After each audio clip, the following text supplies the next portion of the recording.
Cerita diawali dengan menampilkan Will yang hidup bahagia bersama keluarganya. Mereka semua sedang bersiap untuk menjalani aktivitas hari ini. Tak lama kemudian, rekan kerja Will, Devon, datang menjemput. Dua anggota FBI ini pun siap bertugas. Tapi sebelum meninggalkan rumah, istri Will, Katie, memberi pesan, jangan lupa jemput Charlie pulang sekolah nanti. Will dan Devon melewati jalan raya. Di atas langit dan dari kejauhan, tampak sejumlah pesawat misterius sedang mengarah ke kota.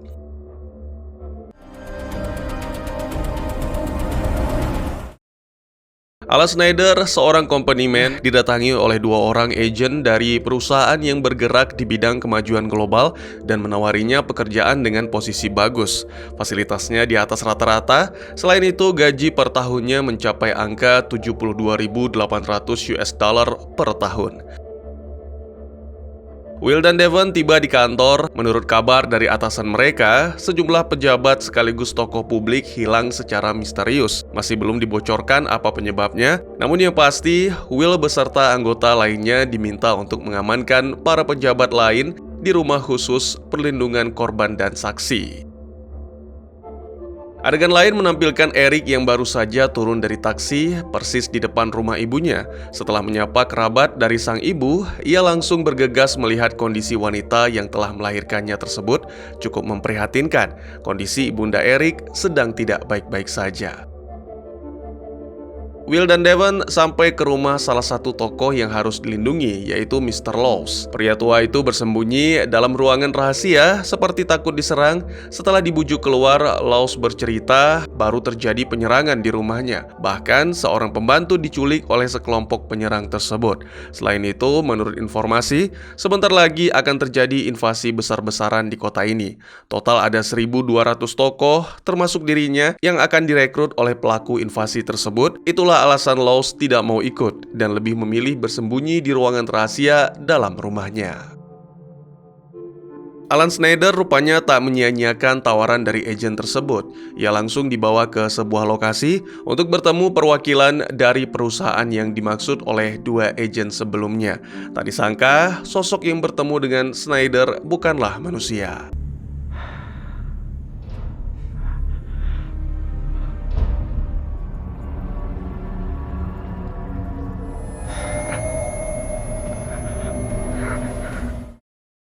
Tahu situasi saat ini sedang genting, Will langsung menelpon istrinya dan berpesan, segera jemput anak-anak. Keadaan ini sepertinya tidak baik-baik saja. Katie langsung mengiyakan permintaan Will dan menghubungi adiknya, Madeline. Kebetulan putri bungsu Katie, Grace, dititipkan di rumah Madeline. Setelah menjemput Grace, kejadian aneh pun terjadi. Mobil yang dikendarai Katie mendadak hilang kendali dan kemacetan pun terjadi di mana-mana. Sedikit cuplikan kondisi kantor Will, listrik dan sinyal telepon tiba-tiba padam. Devon mengajak Will pergi dari kota karena ia yakin situasi kota sebentar lagi akan berubah jadi mencekam.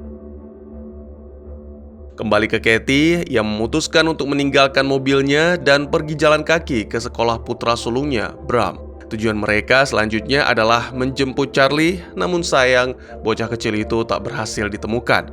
Malam harinya, Katie dan anak-anak berkumpul di bar tempat ia bekerja. Will datang dan mengetahui bahwa Charlie tidak ada. Will bersumpah akan berusaha menemukan Charlie. Adegan lain menampilkan Eric yang kini sudah tahu situasi kota di ambang kehancuran. Ia pulang ke rumah dan menyiapkan senjata. Malam harinya, Eric mendatangi markas dan sebagai informasi, Eric merupakan seorang prajurit tentara nasional. Jiwa patriotismenya sangat tinggi, oleh sebab itu ia sangat anti dengan penjajahan. Di luar gedung markas, Eric melihat suatu benda jatuh dari langit. Penampakan benda misterius tersebut juga disaksikan oleh Will.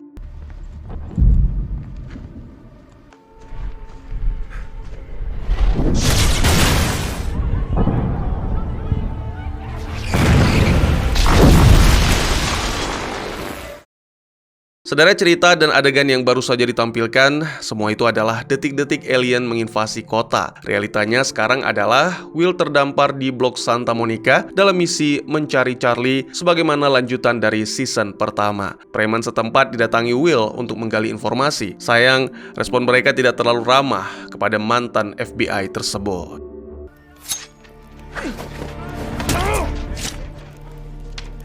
Keep the picture. Kondisi Bram saat ini ditahan oleh pasukan Red Hat. Katie datang ke sana untuk membesuk Bram karena ibu dan anak itu hanya punya waktu 2 menit. Singkat saja, Katie memberitahu kalau Will saat ini berada di blok Santa Monica dan sedang mencari Charlie. Kembali ke Will, mantan anggota FBI itu mendatangi rumah rekan lamanya, Devon. Ia membutuhkan bantuan Devon untuk mencari Charlie. Katie datang mengunjungi Madeline. Selain melihat kondisi putri bungsunya yang dititipkan di sana, Katie mengadukan kepada adiknya tersebut soal Bram. Menurut informasi yang diterima, Bram akan segera dibawa ke pabrik.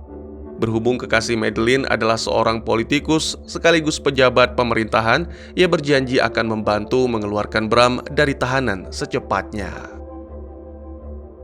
Setelah dari rumah Madeline, Katie kembali pulang ke rumahnya. Rupanya kediaman Katie dan sejumlah titik di kota telah dipasangi CCTV. Semua titik CCTV tersebut dipantau oleh Jennifer. Tak lama kemudian, Jennifer dipanggil oleh Bennett ke ruang kerjanya. Bennett adalah pimpinan Red Hat, sedangkan Jennifer dulunya adalah rekan kerja satu tim dengan Will dan Bo. Tujuan Bennett memanggil Jennifer yaitu mencari kepala pemberontak Eric Broussard. Nolan pulang, tak banyak basa-basi, Madeline langsung meminta agar kekasihnya itu segera mencari keberadaan Bram. Meski diiyakan, sayangnya Nolan tidak terlalu menganggap penting hal tersebut. Will dan Devon beraksi, kini target mereka adalah rumah salah seorang anggota preman. Tujuan mereka hanya satu, mencari keberadaan Charlie, lalu perkelahian pun terjadi.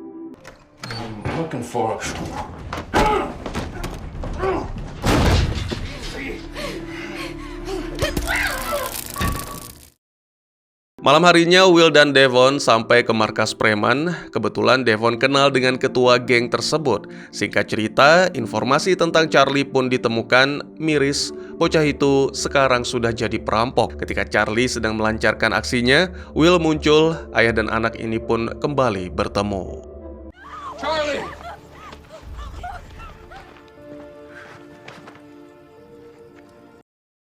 Pada malam yang sama, Katie dapat telepon dari Madeline yang mengabarkan bahwa Bram baru saja dibawa ke pabrik atau kamp kerja paksa. Keesokan paginya, Katie datang ke kantor Nolan dan membujuknya agar mau membantu bebaskan Bram. Nolan menolak secara halus. Menurutnya, jika Bram berperilaku baik, maka petugas pasti akan membebaskannya. Lagi pula Bram ditahan juga karena ulahnya sendiri. Katie pun sangat kecewa mendengar statement tersebut. Selang satu hari kemudian, Jennifer mampir ke bar tempat Katie bekerja. Ia meminta Katie untuk membocorkan informasi tentang keberadaan Eric. Katie bersumpah saat ini dia betul-betul sudah lost contact dengan ketua pemberontak itu. Di hari yang sama, Will menyerang markas preman seorang diri.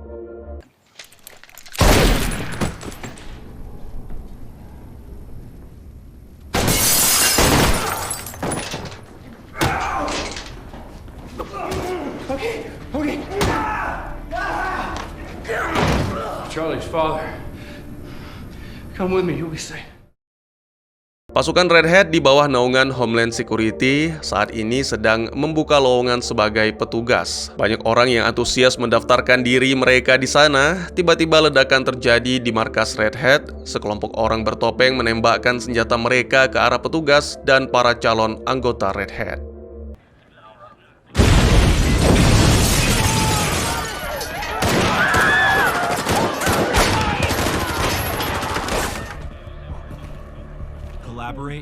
You die. Jennifer dipanggil kembali untuk menghadap Bennett. Pria tua itu marah karena kinerja Jennifer sama sekali belum menampakkan hasil. Mendapat teguran keras, Jennifer langsung kontak Katie dan melontarkan nada ancaman. Akhirnya Jenny dan Katie sepakat untuk bertemu di suatu tempat. Setelah bertemu, Katie memberitahu Jennifer kalau di kantor Homeland Security sudah diselipkan drone kecil berbentuk lebah. Dari perangkat tersebutlah, para pemberontak dapat banyak informasi tentang pemerintah dan situasi di markas. Sadar kalau dirinya saat ini akan diburu oleh para gembong preman, Will mengutarakan keinginan kepada Devon, yaitu keluar dari blok Santa Monica. Rekannya itu sangat mendukung rencana tersebut, bahkan Devon juga mau ikut keluar bersama. Mereka pergi menemui salah seorang rekan yang akan memuluskan pelarian ini. Devon memberikan sejumlah benda kepada rekannya sebagai alat tukar akses keluar dari Santa Monica. Si pria tersebut langsung memberikan drone canggih miliknya yang akan membantu Will dan kawan-kawan melewati tembok pembatas setinggi 45 meter. Ucapan Katie kepada Jennifer benar-benar terbukti, alias bukan informasi palsu. Drone kecil berbentuk lebah memang ditemukan di markas Homeland Security. Ma'am, is this what you meant? Kehidupan baru Bram sebagai buruh pabrik sangat tidak menyenangkan. Baru sehari di sana, sepatu boots miliknya langsung dirampas oleh penghuni lama. Keesokan harinya saat semua buruh bertugas, seorang wanita memberitahunya kalau orang yang merampas sepatunya ada di sini. Bram mendatangi laki tersebut dan perkelahian pun terjadi. Mendadak Snyder muncul. Rupanya sekarang Snyder ditugaskan menjadi pemimpin di pabrik. Dengan senjata kejut miliknya, Snyder langsung menyetrum pria yang berkelahi dengan Bram. Jesus, Jenkins. Are we running a labor camp? Yeah, you clearly had it under control.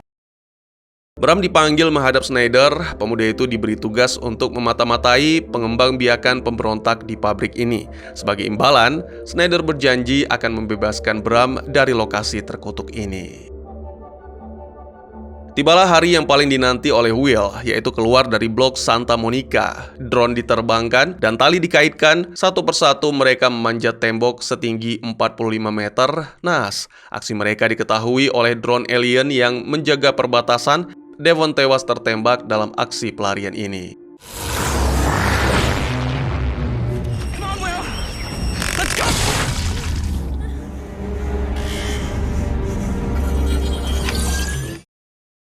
Meski sudah menemukan alat pelacak milik pemberontak, Bennett masih belum puas. Ia kembali beri perintah ke Jennifer untuk menggali informasi tentang Eric Broussard. Malam harinya, Katie dihubungi dan besok sorenya mereka pun bertemu. Katie meminta kepada Jennifer agar dirinya diberi izin untuk membawa anaknya ke zona hijau tempat saudarinya tinggal. Baru setelah itu, Jennifer bisa bebas menggali informasi apapun darinya. Katie juga siap bila harus diinterogasi di markas Homeland Security. Keduanya sepakat dan pertemuan hari ini pun selesai. Setibanya di rumah, Katie langsung mengemas pakaian Grace untuk dibawa ke rumah Madeline. Tak lama kemudian, Will dan Charlie muncul. Charlie. God, I missed you.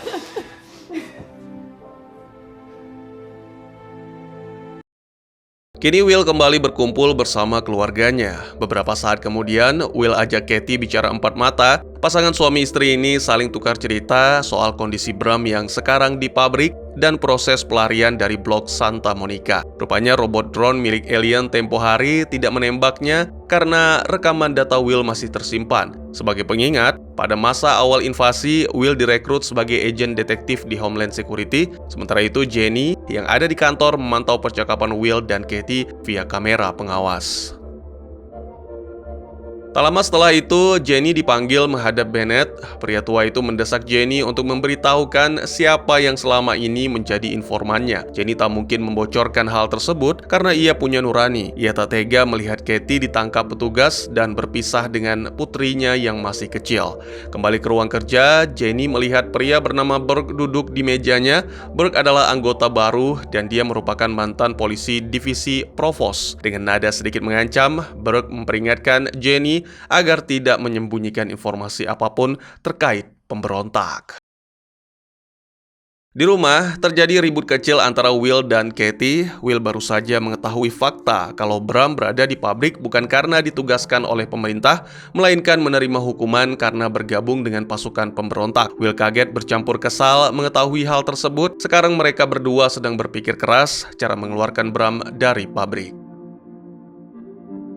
Malam harinya, percakapan Will dan Katie kembali dipantau Jennifer. Katie cemas kalau sampai Jennifer melapor ke atasan soal sumber informasi tentang pemberontak, maka tamat sudah kehidupan keluarga ini. Will yang mendengar keluhan tersebut tetap optimis. Ia yakin betul Jennifer adalah sosok yang setia kawan. Jennifer sendiri terharu mendengar ucapan Will kepada Kathy tentang dirinya. Kemudian Jenny pergi ke ruangan Bennett dan memberikan keterangan palsu tentang sumber informasinya selama ini. Selain itu, Jenny juga memberi kabar kalau Will sudah kembali dari blok Santa Monica. Bennett senang mengetahui kabar tersebut karena peran Will dianggap penting oleh Departemen Homeland Security. Di akhir percakapan mereka, Bennett menilai Jennifer kurang berkompeten dalam mengemban tugas. Ia pun dipindahkan ke divisi lain, yaitu pos pengintaian umum. Dengan kata lain, karir Jennifer tamat.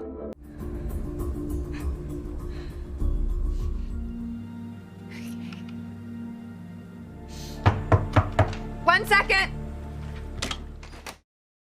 Pada adegan lain diperlihatkan Jennifer bolos kerja dan sekarang berada di rumah. Sambil mengenang mantan kekasih lewat video, ia menenggak pil dan minum anggur.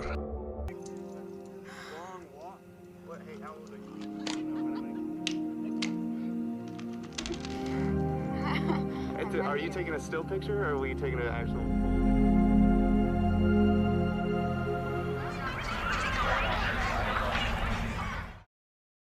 Eric Broussard bersama sejumlah anak buahnya berhasil meretas sistem drone milik alien. Meski tidak permanen, namun ilmu baru miliknya ini cukup ampuh. Setelah lumpuh, kamera disisipkan di bodi drone agar para pemberontak bisa memantau pergerakan robot canggih ini. Snyder yang sedang memantau sesuatu bersama anaknya dikejutkan dengan ledakan di gedung pabrik. Tuduhan tersebut tertuju ke sejumlah buruh pabrik yang merupakan pasukan pemberontak. Tapi sayang, identitas para anggota komplotan tersebut belum berhasil terungkap.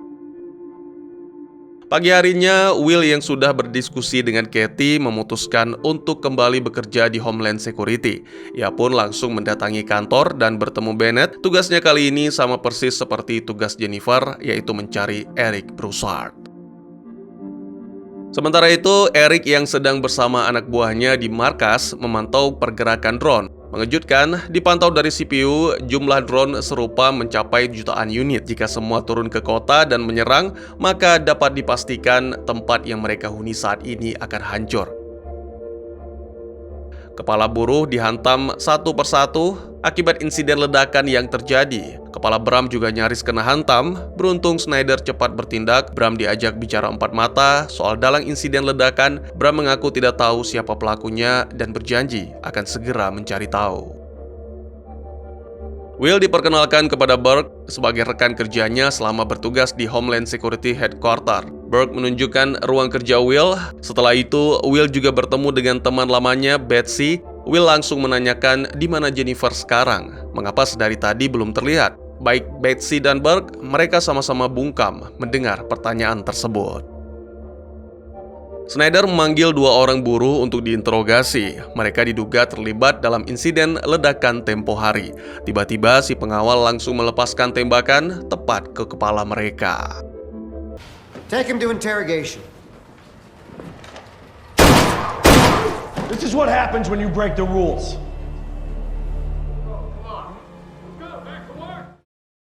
Sejak pulang, kelakuan Charlie menjadi aneh. Tidak seperti bocah kecil yang dulu Kathy kenal. Kebiasaan Charlie di blok Santa Monica masih terbawa sampai sekarang, yaitu mencuri. Selain itu, Charlie juga tidak berbaur dengan Chris dan Lindsay. Kathy yang melihat perilaku tersebut langsung bertanya kepada Charlie. Jawaban bocah itu singkat, karena Lindsay tidak suka dengannya. Kathy langsung mendatangi Lindsay dan mengkonfirmasi hal tersebut. Memang benar, Lindsay tidak suka karena Charlie dianggap sebagai pengaruh buruk bagi adiknya, Chris. Tanpa pikir panjang, Kathy langsung mengusir guru sekolah Grace itu dari rumah. Terjadi teror di markas Homeland Security, korban berjatuhan, dan situasi menjadi panik. Diduga kuat ini adalah ulah pemberontak. Will memanfaatkan keadaan dengan menelusuri ruang privasi di Homeland Security. Langkah Will terbawa ke ruang pengintaian.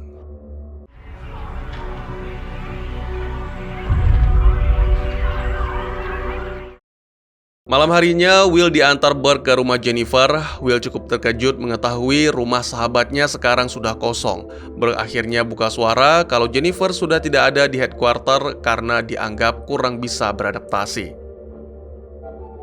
Sementara itu, Kathy pergi ke rumah Madeline untuk bicarakan soal Bram. Madeline menunjukkan data para buruh lengkap dengan lokasinya menggunakan komputer kerja milik Nolan. Mendadak Madeline dapat panggilan penting dan hal itu dimanfaatkan Katie untuk mengcopy semua data tersebut. Katie pergi ke bar, di sana sudah ada suami dan rekan kerjanya. Data yang telah berhasil dikopi ke flash disk kembali dibuka dari laptop miliknya. Sayang data tersebut tidak dapat terbaca. Will pun membawa flash disk tersebut ke kantor. Di markas pasukan pemberontak, 1 dari 3 anak buah Eric mendadak mengalami sakit parah. Ironisnya, kemarin si pemuda itu baik-baik saja tanpa mengeluhkan suatu penyakit apapun.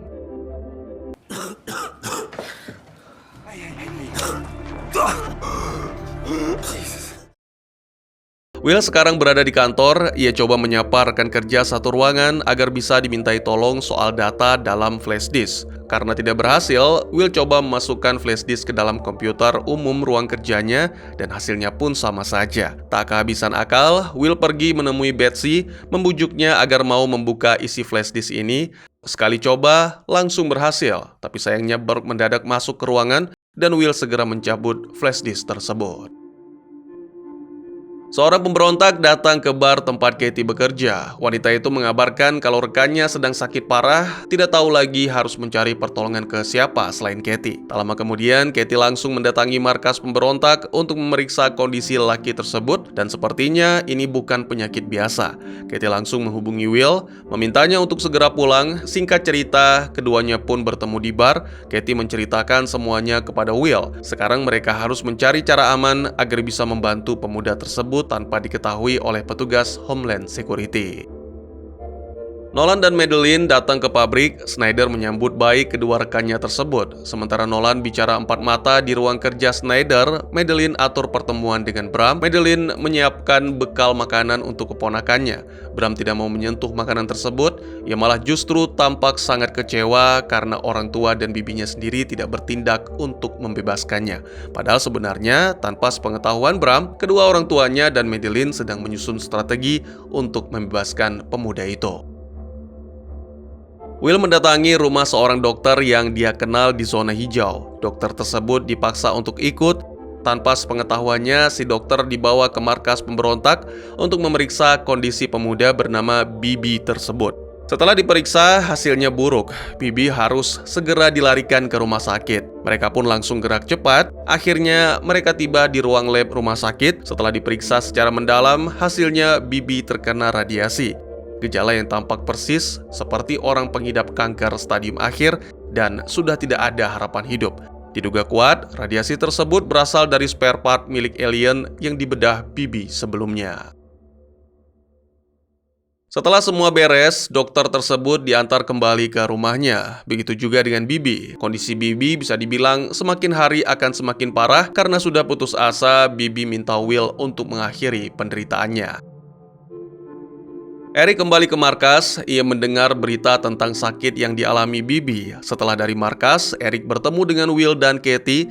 Secara tegas, Katie menyampaikan agar tidak lagi meninggalkan anggota pemberontak tanpa pengawasan. Situasi sekarang sedang kacau. Wajah para pemberontak terpampang di tiap sudut kota.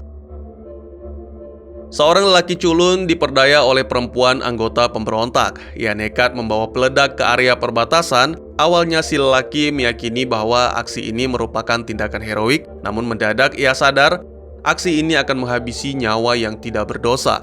Si lelaki membatalkan misi untuk meledakkan tepat pada target sasaran, tapi si perempuan yang mengendalikannya itu langsung menekan detonator. Meski tidak sempurna, namun rencana ini terbilang berhasil. Right now! Hands! Put your hands up!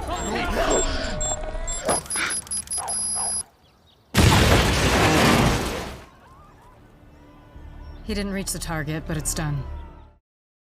Sampai di kantor, Will langsung dapat laporan tentang ledakan yang baru saja terjadi. Bennett menugaskan Will dan Burke untuk mengusut tuntas kasus ini.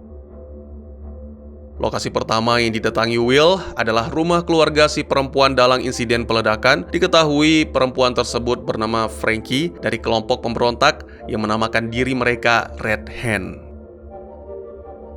Di tempat lain, Madeline dan Nolan sedang bersiap untuk syuting sebagai bintang tamu dalam acara televisi. Dalam percakapan mereka, rupanya Nolan sudah mengetahui kalau data penting perusahaannya telah dicuri. Madeline mengaku tidak tahu soal pencurian tersebut.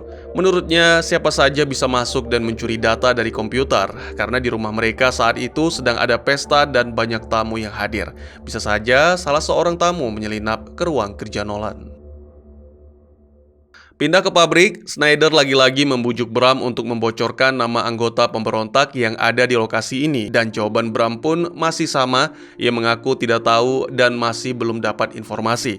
Tiba-tiba Snyder dapat panggilan penting dari bawahannya. Kesempatan tersebut dimanfaatkan Bram untuk mencuri kunci akses. Ketika Snyder kembali, aksi Bram mencuri kunci nyaris saja dipergoki. Madeline datang ke rumah Katie dan menanyakan soal file yang dicuri dan malah mengkambing hitamkan para tamu pesta yang hadir pada malam itu.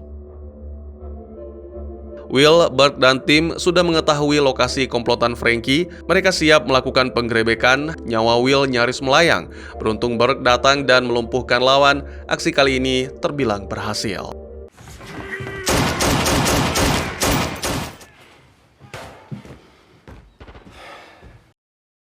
Lima orang ditangkap, 4 diantaranya langsung dieksekusi di tempat karena tidak mau buka mulut. Hanya tersisa 1 orang, yaitu Frankie, yang dibiarkan selamat. Di dalam rumah, Will memergoki 1 pemberontak yang selamat dari penangkapan dan membiarkannya kabur.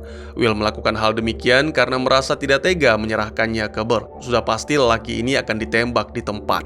Meski tindakan ini sangat berperi kemanusiaan, namun Will tidak sadar akan dampak yang akan terjadi di kemudian hari, yang mungkin akan mempertaruhkan keselamatan keluarganya. Kembali ke pabrik, Bram datang menemui salah seorang pemberontak yang selama ini dekat dengannya, yaitu Maya. Sebenarnya Bram sedari awal tahu betul siapa saja anggota pemberontak di pabrik. Putra sulung Will itu memberikan akses kepada Maya agar perempuan yang ia cintai itu bisa melancarkan aksi dengan mulus.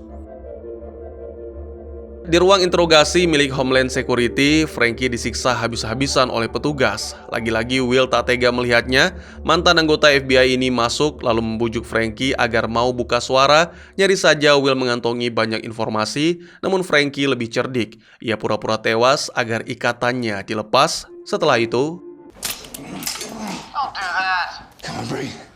Hey, step away from the suspect. No.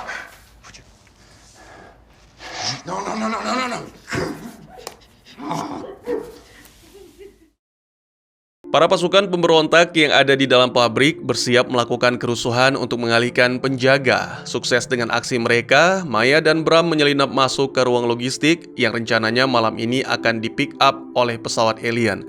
Di dalam ruangan tersebut, terdapat banyak kapsul yang berisi jasad manusia. Maya menyuruh Bram berjaga di luar, sementara ia menyiapkan peledak berdaya tinggi. Tiba-tiba, tangan kanan Snyder datang dan Bram pun terlibat baku hantam. Oh, come on, you gonna use that?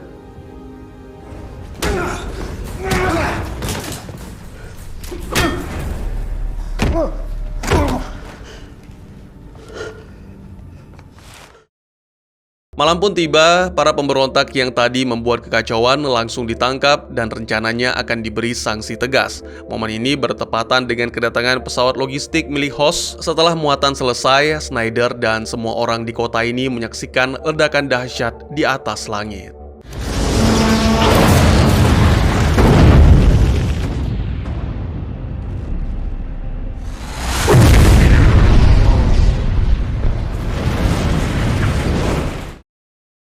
Masuk ke dalam mes, Bram mencari Maya. Lalu seorang pemberontak yang tadi menolongnya memberi kabar kalau Maya ada di dalam pesawat alien dan mengorbankan dirinya untuk meledakkan pesawat tersebut.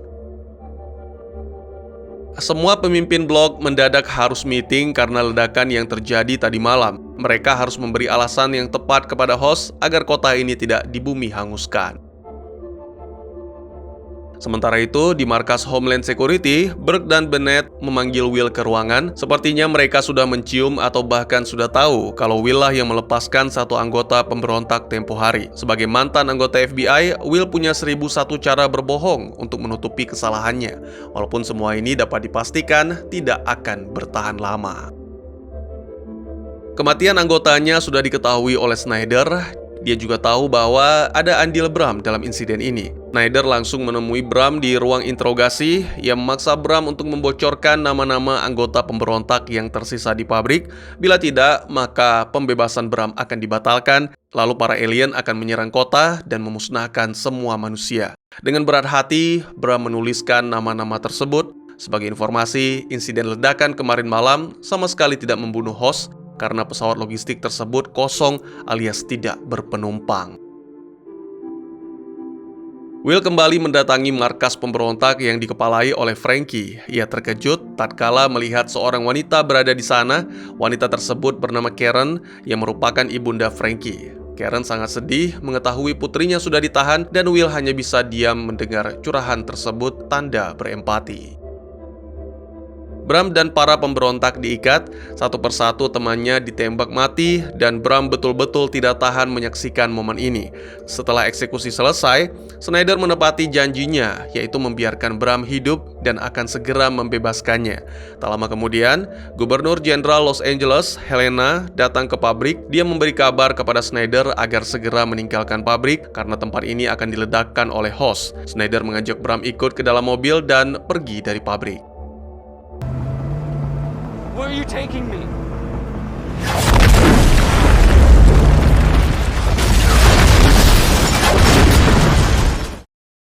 Eric mengutus Katie untuk menyelamatkan anggota pemberontak yang tempo hari dibiarkan kabur oleh Will. Tapi naas, penyelamatan tersebut kalah cepat dengan aksi petugas Homeland Security yang akan menangkap pemuda tersebut. Kejadian ini pun nyaris membuat Katie ikut tertangkap.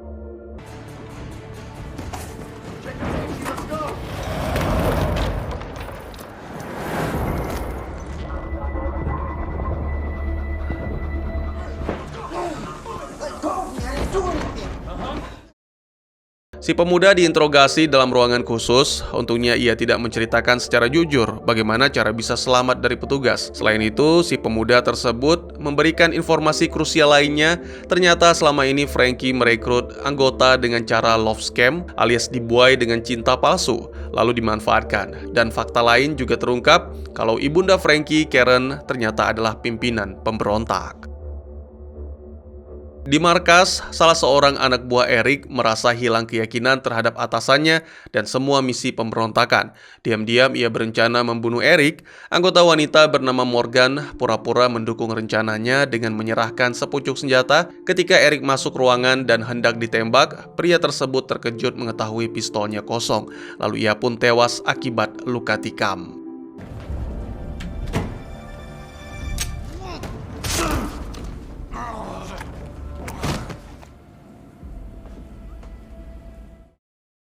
Di bar, Will dan Katie sudah mulai risau karena pihak Homeland Security berhasil menangkap anggota pemberontak yang dibebaskan oleh Will tempo hari. Ini suatu pertanda buruk karena nyawa keluarga mereka dalam bahaya. Di malam yang sama, sekelompok orang yang tak dikenal datang ke rumah Will. Charlie dengan sigap membawa Grace lari ke lantai 2 sebelum orang-orang bersenjata itu masuk. Sementara Lindsay yang kebetulan ada di sana tewas ditembak karena tak sempat menyelamatkan diri. Tak lama berselang, Will dan Katie sampai di rumah. Mereka sadar dan sigap menghadapi situasi ini. Satu persatu musuh berhasil dilumpuhkan. Hingga akhirnya Will dan Katie menemukan kedua anak mereka dalam keadaan selamat.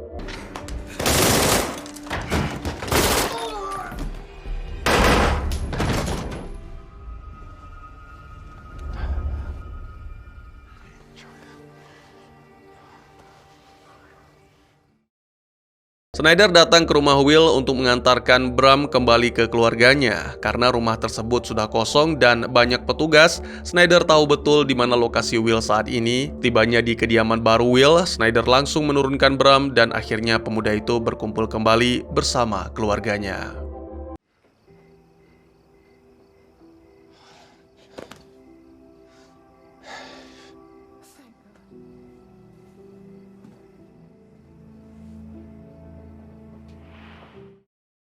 Pasukan pemberontak dari blok lain coba melewati perbatasan menggunakan pesawat. Naas, aksi ini gagal total, namun beruntungnya si pilot wanita ini selamat.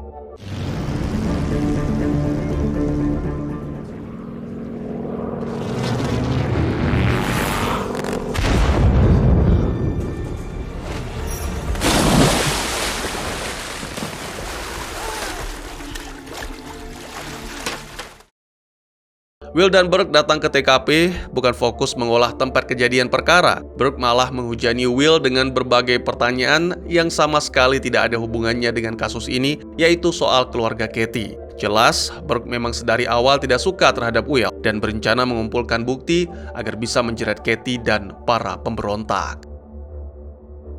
Kembali ke kantor, Burke langsung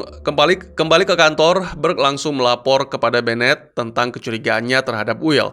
Untuk saat ini hanya ada satu tindakan akurat, yakni mengumpulkan semua bukti. Tidak mau buang waktu, Burke masuk ke ruang interogasi dan mendesak anggota pemberontak yang bernama Emmett tersebut untuk bicara. Mulanya Burke bertanya apakah pria yang menolong Emmett kabur tempo hari adalah Will. Anggota pemberontak ini teguh dan tetap tidak mau berkata jujur, sampai akhirnya Emmett menukarkan sebuah informasi lain agar Will selamat, yaitu tentang ciri-ciri wanita yang merupakan rekan petinggi gembong pemberontak. Tanpa sadar, wanita yang dimaksud Emmett tersebut adalah Kathy. Ia sama sekali tidak tahu kalau Kathy adalah istri Will. Hasil interogasi ini langsung berlaporkan kepada Bennett. Laporan tersebut pun langsung ditindak oleh pasukan Red Hat dan rumah Will dikepung. Sementara itu, Kathy dan Eric rencananya hari ini akan bertemu Will guna membahas perihal penting. Lokasi Will dideteksi petugas, namun ex-anggota FBI itu berhasil mengendus gerak-gerik pasukan Red Hat. Kathy yang memantau Will masuk ke kedai kopi, langsung melakukan kontak ke nomor telepon kedai tersebut dan minta barista untuk memanggil Will menggunakan nama samaran. Pertemuan Will, Kathy, dan Eric dipastikan batal. Tak lama kemudian, pasukan Red Hat langsung menangkap Will. Take him down. It's too late. Get the kids and go underground, because if they're coming from me. Will dibawa ke kantor dan diinterogasi. Ia sama sekali tidak mau buka suara dan mengalihkan informasi soal pemimpin pemberontak wilayah lain. Siasat jebakan diatur. Rencananya, Will akan jadi umpan dalam pertemuan dengan pimpinan pemberontak yang dimaksud. Di waktu yang sama, Kathy pulang ke rumah dan menyelamatkan ketiga buah hatinya.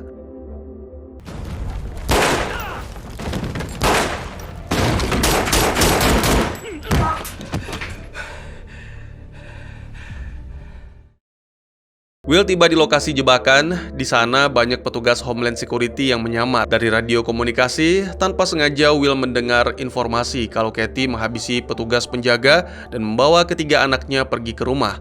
Mengetahui hal tersebut, Will berencana kabur. Burke tiba-tiba datang menghampirinya dan berkata, batalkan misi segera dan masuk ke mobil. Will mengabaikan perintah tersebut dan menancapkan botol pecah ke perut Burke.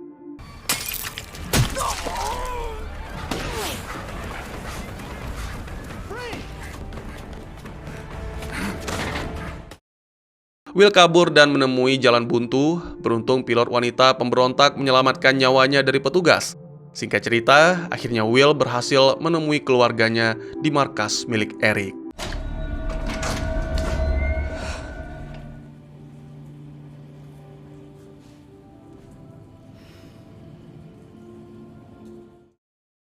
Ternyata paket kapsul yang dikirim kepada host isinya benar-benar manusia. Dibuktikan dari adegan ini yang memperlihatkan sekelompok orang menyerang para perakit senjata di sebuah hanggar. Salah seorang dari perakit senjata itu dilumpuhkan menggunakan stun gun lalu dimasukkan ke dalam kapsul.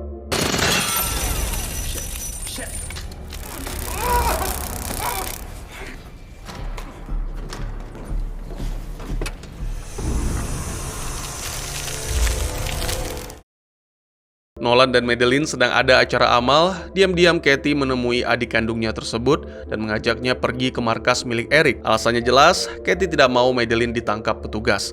Meski Nolan punya jabatan di pemerintah, Kathy yakin betul pria tua itu tidak akan mau mengorbankan karirnya demi Madeline. Usahanya tersebut sia-sia. Madeline bersikeras untuk tetap tinggal. Dan benar saja, setibanya di rumah, petugas sudah lebih dulu ada di sana, lalu menahan dan menginterogasi Madeline. Nolan sendiri tidak bisa banyak menolong. Madeline ditahan karena statusnya sebagai adik kandung Kathy. Tentu saja bakal banyak informasi yang bisa digali dari Madeline, sekaligus dijadikan umpan untuk menangkap Kathy.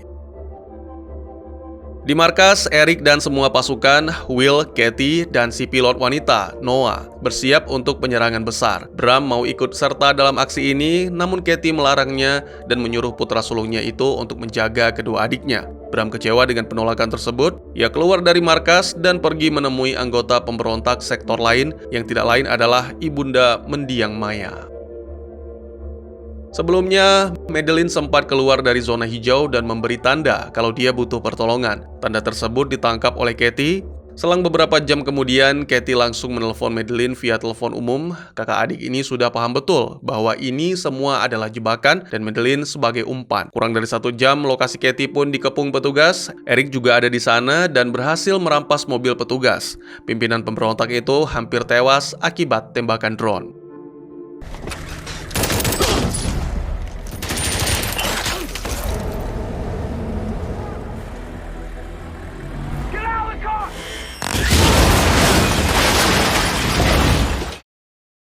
Langkah kaki Bram membawanya ke markas pemberontak milik Karen. Secara sukarela, Bram menawarkan diri bergabung bersama mereka. Walau dihiasi cerita kisah dramatis, Karen menerima pemuda itu dengan tangan terbuka. Karen mengajak warga dan para petugas bersatu untuk melawan pemerintah yang telah berafiliasi dengan alien. Setelah ajakannya direkam dan disebarkan, Karen bersulang bersama para anggotanya, termasuk Bram. Saat keluarganya masih tidur, Bram bangun dan keluar dari markas Eric menuju ke markas Red Hand. Lelaki ini diberi tugas pertamanya, yaitu menyerang rumah duta besar di zona hijau. Saat melewati perbatasan, wajah Bram terlihat sangat gugup, persis seperti bandit kelas teri. Ringkas cerita, Bram dan teman-temannya bersiap lalu masuk ke rumah duta besar.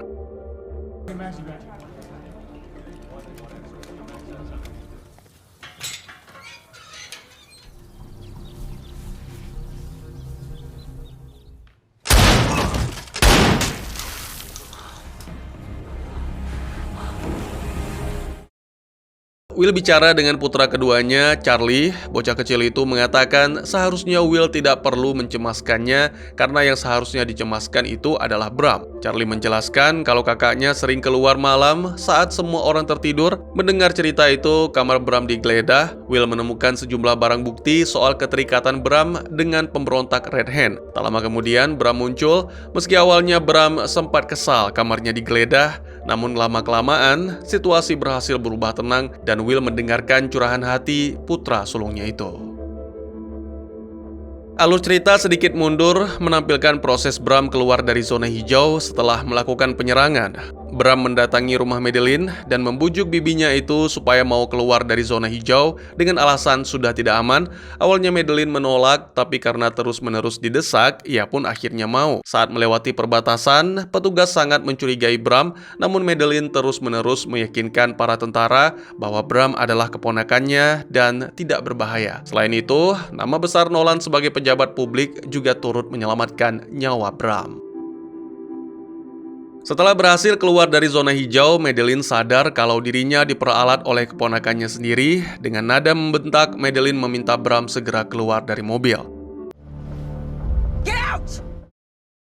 Sementara itu, sebelum kejadian penyerangan, Snyder bertamu ke rumah duta besar. Snyder sangat ahli dalam soal strategi politik. Ia membujuk duta besar agar mau jadi pengacara blog atau proxy Los Angeles. Setelah selesai, dan ketika Snyder meninggalkan rumah duta besar, suara tembakan yang terdengar dari segala arah membuatnya takut. Ditambah lagi, ia tidak sengaja menyaksikan pemberontak menembaki petugas. Snyder lari pontang-panting hingga jatuh ke dalam semak-semak.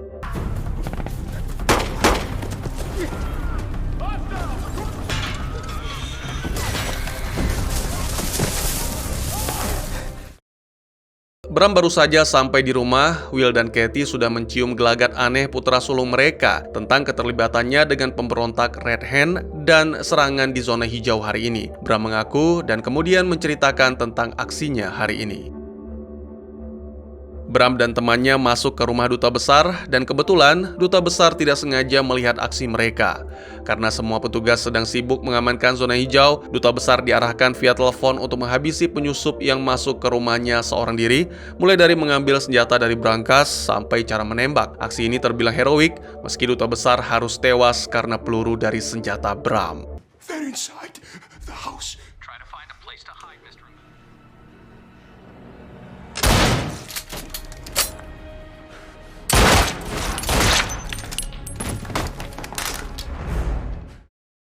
Nolan yang merupakan wakil gubernur blok Los Angeles menemui gubernur Michael Alcala. Ia dapat teguran keras karena kerusuhan yang terjadi kemarin di zona hijau. Tidak main-main, tragedi tersebut menelan ratusan korban jiwa, termasuk 4 kepala departemen. Alcala minta dengan tegas agar Nolan menyudahi hubungannya dengan Madeleine karena wanita itu adalah saudari pemberontak.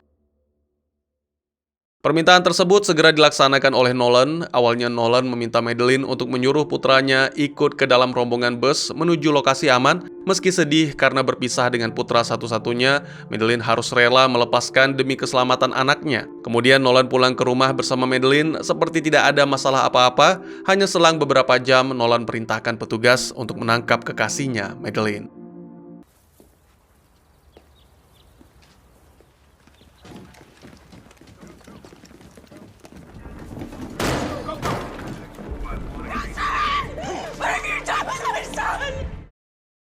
Hari ini Eric dan kawan-kawan bersiap untuk bertemu dengan Karen, pimpinan Red Hand. Tujuannya, Eric mau minta artefak milik alien yang saat ini ada di tangan Karen. Benda tersebut sangat berharga dan bisa sedikit memenangkan perjuangan para pemberontak sekaligus menyelamatkan warga. Meski telah dibujuk, Karen dengan tegas menolak untuk menyerahkan benda tersebut. Eric berpendapat bahwa aksi Red Hand adalah politik adu domba, pemicunya adalah kematian Frankie. Selang beberapa hari kemudian, Eric dan kawan-kawan melakukan penyerangan ke markas Red Hand untuk mengambil artefak alien. Dalam aksi ini, satu rekannya tewas tertembak dan Eric hampir terkepung oleh pasukan musuh. Tiba-tiba, pimpinan pemberontak ini memanggil drone yang sudah berhasil diretas untuk menghabisi musuh.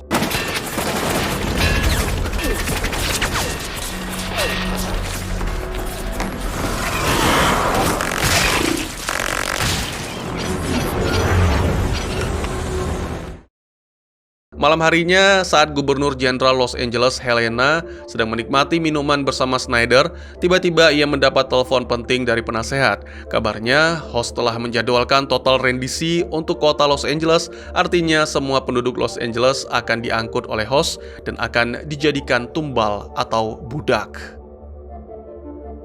Situasi semakin kacau tak karuan. Hari ini, semua blok di Los Angeles akan disapu bersih. Markas Eric mendadak didatangi musuh. Aksi tembak-tembakan pun tak dapat dihindari. Tujuan penyerangan ini bukan untuk membunuh, melainkan penangkapan. Semua orang akan ditangkap untuk dimasukkan ke dalam daftar total rendisi.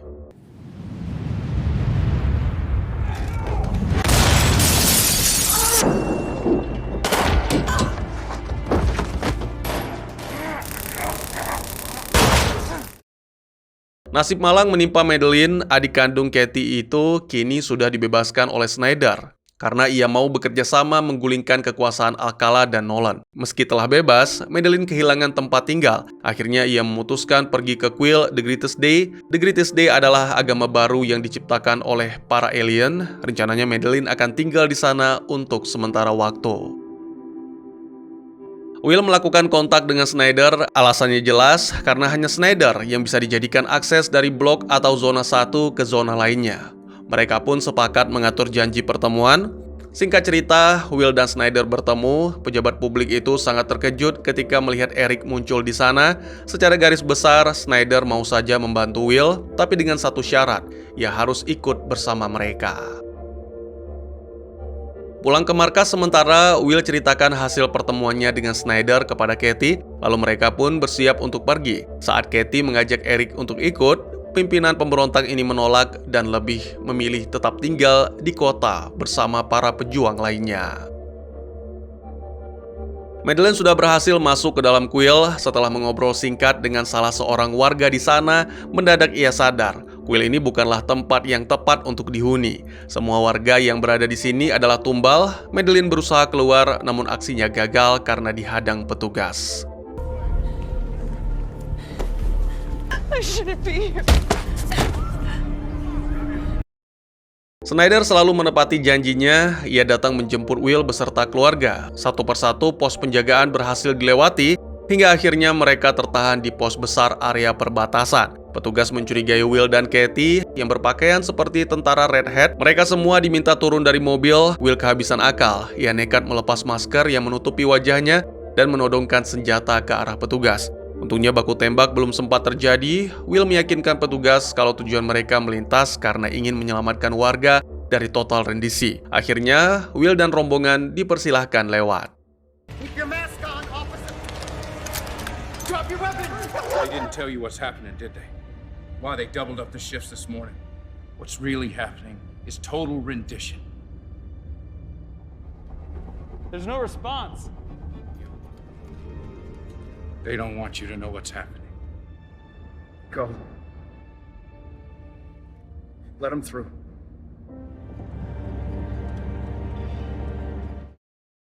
Semua warga yang ada di Quill melihat pesawat milik host sedang mengarah ke lokasi mereka. Will dan rombongan juga melihat pesawat tersebut melintas. Raut mencurigakan tampak di wajah Snyder. Dari dalam sakunya, Snyder mengeluarkan sebuah alat lalu menekannya.